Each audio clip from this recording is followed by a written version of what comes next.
Edward Hirsch, in his poem Gabriel, on the death of his son, said, "I did not know the work of mourning is like carrying a bag of cement up a mountain at night. The mountaintop is not in sight because there is no mountaintop." Now, my dad died when I was a kid. I was 19, might be about the same age that you are now. He died suddenly. I didn't see it coming. I didn't get a chance to tell him goodbye. And I kind of had to go on with my life. I went back to college, was responsible for my brother, who was 15. And I kind of put that grief down. And when I read Hirsch's poem, and it's a book-length poem, but I still highly recommend it. You can read it in a few hours. Gabriel by Edward Hirsch is the name of the book. That quotation was one of the first times where I really felt that somebody got it. It took nearly 20 years for somebody to be able to put in words how I actually felt. Verbal communication is a fascinating thing because words matter. There's a different video, actually the same one, you can tell by the mustache and the suit, that I recorded earlier on nonverbal communication. We talked about its value. But let's be clear, the words that we use, the words that we choose matter. So when we consider this, let's look at first, we're going to share the screen and we're going to go into our PowerPoint. One of the things that I want you to consider when we look at this is the real value of word choice. Now let's start off by looking at some of the differences between verbal and nonverbal communication, and it's essentially the difference between a digital code and an analog code.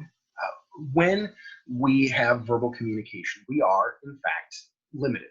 We are limited by language, both in its broad sense of if you speak one language, English, for example, somebody trying to deliver a message in a language that is other than English immediately cuts off or drastically hinders, creates noise, to go back to an earlier lecture, that message from being taken place. At the same point, though, there are simply not words to describe certain things. Sometimes literally, like there will not be a word in an English language to describe something, or metaphorically, that you can't physically put that word together. Edwards, there we go. Edwards, Wall, and Meyer in the Communication Age, which is the basis for these lectures, kind of balance this out and separate it by symbols and likeness, and talk about the intentionality of it.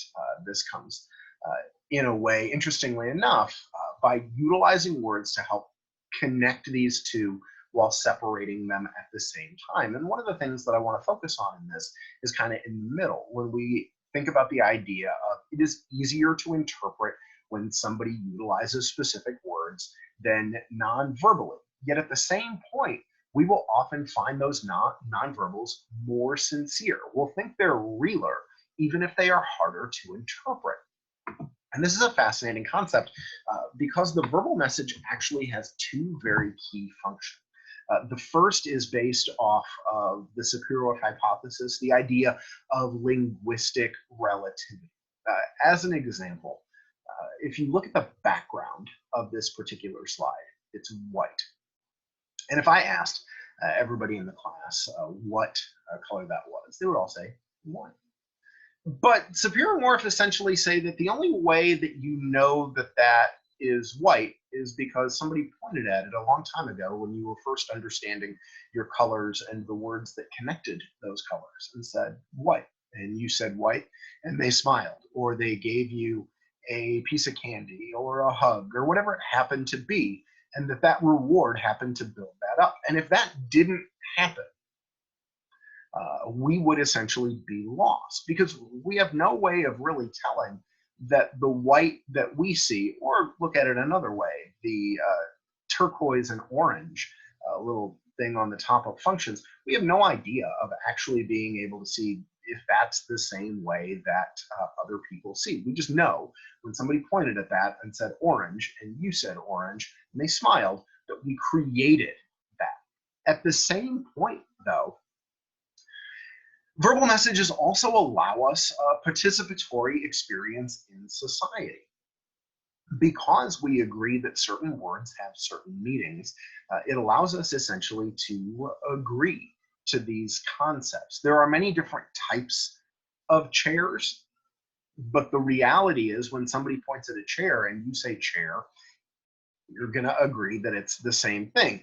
Yet, if I say picture a man in a chair, the chances of us actually picturing the same man or the same chair are almost none. If I say picture Barack Obama in a brown overstuffed leather chair, you'd be like, okay, well, I can picture that concept. It's being more specific. And it's with that that we look at the concept of connotation and denotation. Denotation is a word's kind of actual or literal meaning. The way that I was always taught this was that denotative was also the D for dictionary, and that's how you could piece that together. And a part of your brain actually will immediately go there no matter what. Yet at the same point, another part of your brain will go to its connotative meaning, which is more feeling and has more personal experience. Take, for example, the word dad.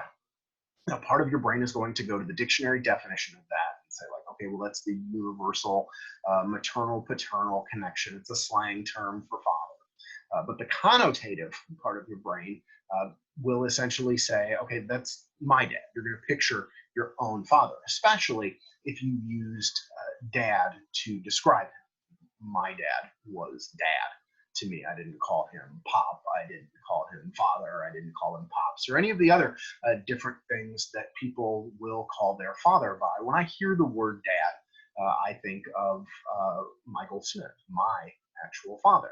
And that's kind of the basis for the idea of being able to understand connotation and denotation. So then when we speak, we have to be able to realize, okay, is what I want here the denotative version of this word? Or could somebody look at this in a different perspective? And if they do, is my message still going to get all the way across? Verbal communication suggests that there should be certain times when what I want is for people to kind of picture things in their own fashion. Yet at the same point, there need to be times when we agree that a definition is a definition.